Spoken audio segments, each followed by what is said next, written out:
शेर बनाने का अपराध किसने किया? कुसुमपुर नगर में एक राजा राज्य करता था। उसके नगर में एक ब्राह्मण था जिसके 4 बेटे थे। लड़कों के सयाने होने पर ब्राह्मण मर गया और ब्राह्मणी उसके साथ सती हो गई। उनके रिश्तेदारों ने उनका धन छीन लिया। वे चारों भाई नाना के यहाँ चले गए, लेकिन कुछ दिन बाद वहाँ भी उनके साथ बुरा व्यवहार होने लगा। तब सबने मिलकर सोचा कि कोई विद्या सीखनी चाहिए। ये सोच करके चारों 4 दिशाओं में चल दिए। कुछ समय बाद वे विद्या सीख कर मिले। एक ने कहा, मैंने ऐसी विद्या सीखी है कि मैं मरे हुए प्राणी की हड्डियों पर मांस चढ़ा सकता हूँ। दूसरे ने कहा, मैं उसके खाल और बाल पैदा कर सकता हूँ। तीसरे ने कहा, मैं उसके सारे अंग बना सकता हूँ। चौथा बोला, मैं उसमें जान डाल सकता हूँ। फिर वे अपनी विद्या की परीक्षा लेने जंगल में गए।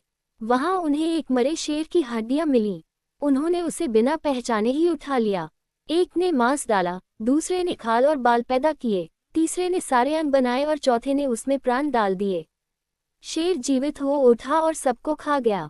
ये कथा सुनाकर बेताल बोला, हे राजा, बताओ कि उन चारों में शेर बनाने का अपराध किसने किया? राजा ने कहा, जिसने प्राण डाले उसने, क्योंकि बाकी 3 को ये पता ही नहीं था कि वे शेर बना रहे हैं, इसलिए उनका कोई दोष नहीं है। ये सुनकर बेताल फिर पेड़ पर जा लटका। अगली कहानी। रिश्ता क्या हुआ? किसी नगर में मांडलिक नाम का राजा राज करता था। उसकी पत्नी का नाम चंद्रवती था। वह मालव देश के राजा की लड़की थी। उसके लावण्यवती नाम की एक कन्या थी। जब वह विवाह के योग्य हुई तो राजा के भाई बंधुओं ने उसका राज्य छीन लिया और उसे देश निकाला दे दिया। राजा रानी और कन्या को साथ लेकर मालव देश को चल दिया। रात को वे एक वन में ठहरे। पहले दिन चलकर भीलों की नगरी में पहुंचे। राजा ने रानी और बेटी से कहा कि तुम लोग वन में छिप जाओ, नहीं तो भील तुम्हें परेशान करेंगे। वे दोनों वन में चली गईं। इसके बाद भीलों ने राजा पर हमला किया। राजा ने मुकाबला किया, पर अंत में वह मारा गया। भील चले गए। उसके जाने पर रानी और बेटी जंगल से निकलकर आईं और राजा को मरा देखकर बड़ी दुखी हुईं। वे दोनों शोक करती हुई एक तालाब के किनारे पहुंची। उसी समय वहां चंद्रसिंह नाम का साहूकार अपने लड़के के साथ घोड़े पर चढ़कर शिकार खेलने के लिए उधर आया। 2 स्त्रियों के पैरों के निशान देखकर साहूकार अपने बेटे से बोला, अगर ये स्त्रियां मिल जाओ तो जाए, जिससे चाहो विवाह कर लेना। लड़के ने कहा, छोटे पैर वाली छोटी उम्र की होगी, उससे मैं विवाह कर लूंगा। आप बड़ी से कर लें। साहूकार विवाह नहीं करना चाहता था, पर बेटे के बहुत कहने पर राजी हो गया। थोड़ा आगे बढ़ते ही उन्हें दोनों स्त्रियां दिखाई दी। साहूकार ने पूछा, तुम कौन हो? रानी ने सारा हाल कह सुनाया। साहूकार उन्हें अपने घर ले गया।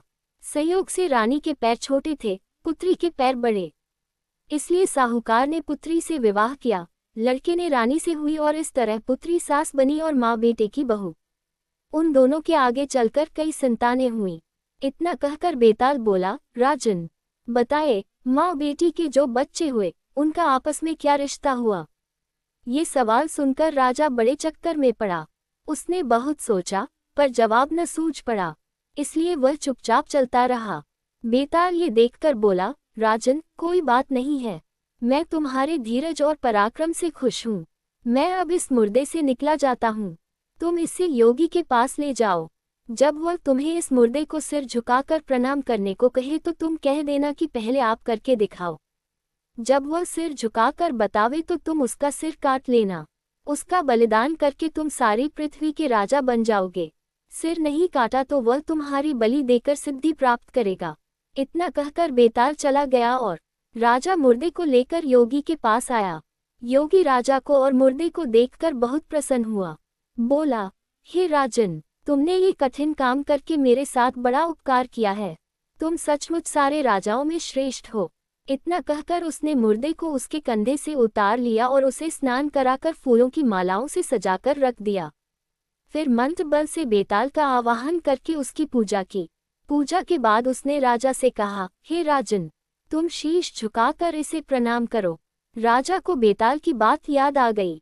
उसने कहा, मैं राजा हूँ, मैंने कभी किसी को सिर नहीं झुकाया। आप पहले सिर झुकाकर बता दीजिए। योगी ने जैसे ही सिर झुकाया, राजा ने तलवार से उसका सिर काट दिया। बेताल बड़ा खुश हुआ। बोला, राजन, ये योगी विद्याधरों का स्वामी बनना चाहता था। अब तुम बनोगे। मैंने तुम्हें बहुत हैरान किया है। तुम जो चाहो सो मांग लो। राजा ने कहा, अगर आप मुझसे खुश हैं तो मेरी प्रार्थना है कि आपने जो 24 कहानियां सुनाई वे और 25वीं ये सारे संसार में प्रसिद्ध हो जाएं और लोग इन्हें आदर से पढ़ें। बेताल ने कहा, ऐसा ही होगा। ये कथाएं बेताल 25 के नाम से मशहूर होंगी और जो इन्हें पढ़ेंगे उनके पाप दूर हो जाएंगे। ये कहकर बेताल चला गया। उसके जाने के बाद शिवाजी ने प्रकट होकर कहा, राजन, तुमने अच्छा किया जो इस दुष्ट साधु को मार डाला। अब तुम जल्दी ही 7 द्वीपों और पाताल सहित सारी पृथ्वी पर राज्य स्थापित करोगे। इसके बाद शिवाजी अंतर्धान हो गए। काम पूरे करके राजा शमशान से नगर में आ गया। कुछ ही दिनों में वह सारी पृथ्वी का राजा बन गया और बहुत समय तक आनंद से राज्य करते हुए अंत में भगवान में समा गया।